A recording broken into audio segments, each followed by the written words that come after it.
Ikaskuntza zerbitzua, Euskal Herriko Unibertsitatea, Hezkuntza eta Kirol Fakultatea. Ikezi taldea.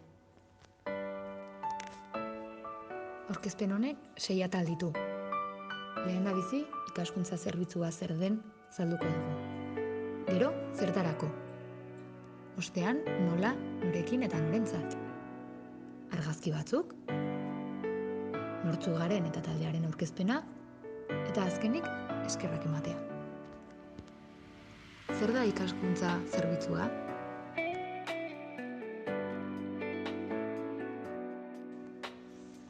Ikaskuntza zerbitzua programa, filosofia eta pedagogia gisa defini daitekeen ikaskuntza prozesua da.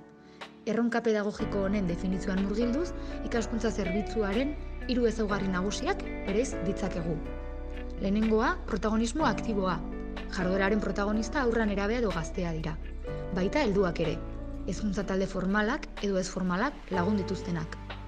Bigarrena, zerbitzu solidarioa. Komunitate baten behar erreal eta sentituei erantzuteko. Jarduera zehatzak planifikatzen dira. Protagonisten adinari edo gaitasunari egokituak eta mugatuak. Eta komunitateko arazo espezifikoak konpontzen laguntzera bideratuak. 3. Jakintzak eskuratzeko planifikatutako ikasketak. Proiektuak esplizituki artikulatzen du kurrikulumeko edukien ikaskuntza.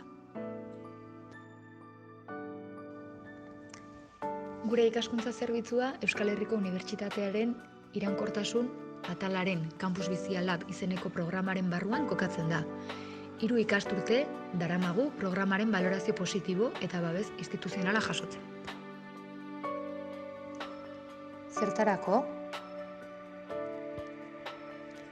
Ikezi ikerketa taldeko kideek erabaki genuen hezkuntzako gradu amaierako lanak ikaskuntza zerbitzuaren bitartez bideratzea.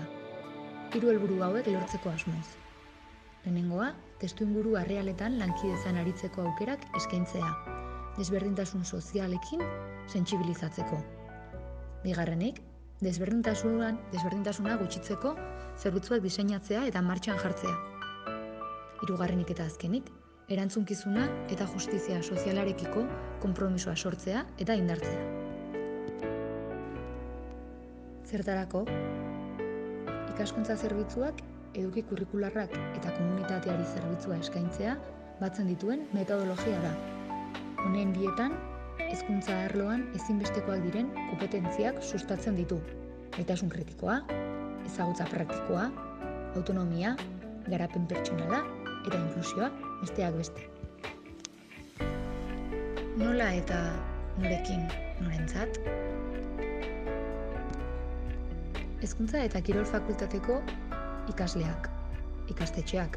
Aurreko urtean, 7 parte hartu zuten.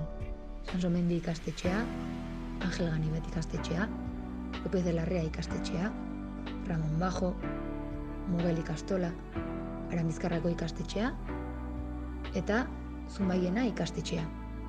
Erakundeak berriz, 7 izan ziren ere. Osintxuko ludoteka, Gabiriako liburutegia, Berritzegunea, Arabako Aspaze, Itxerat elkartea, Salaketa elkartea eta Mila Kolore elkartea. Eta hemen, argazki batzuk, egindako zerbitzuak ikusi ahal izateko.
eta ikaskuntza zerbitzuan parte hartu duten irakasle eta ikasleen zenbait esperientzia, hemen zuek ikusi ahal izateko.